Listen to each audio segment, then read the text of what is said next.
إلا رحمة من ربك إن فضله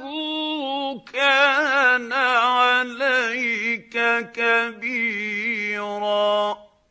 قل لئن اجتمعت الإنس والجن على أن يأتوا بمثل هذا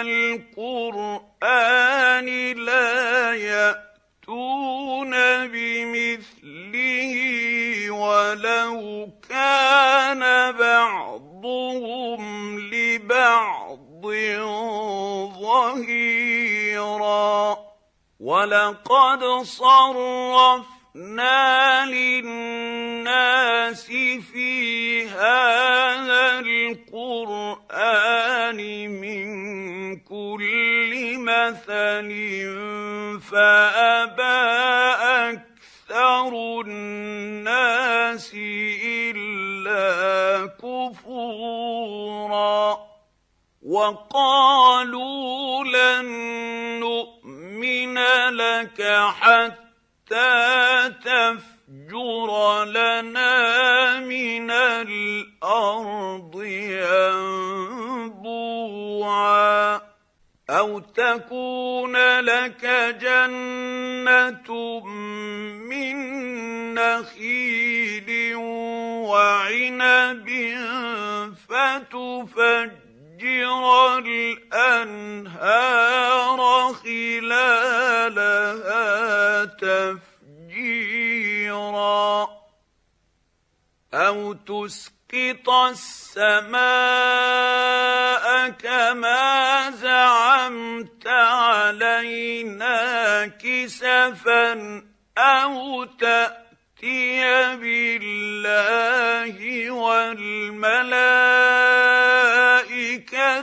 قبيلا أو يكون لك بيت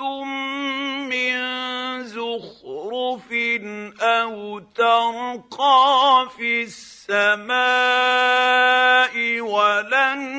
نؤمن لرقيك حتى تنزل علينا كتابا نقرأه قل سبحان ربي هل كنت إلا بشرا رسولا وما منع الناس أن يؤمنوا إذ جاءهم الهدى إلا أن قالوا أبعث الله بشرا رسولا قل لو كان في الأرض ملائكة يمشون مطمئنين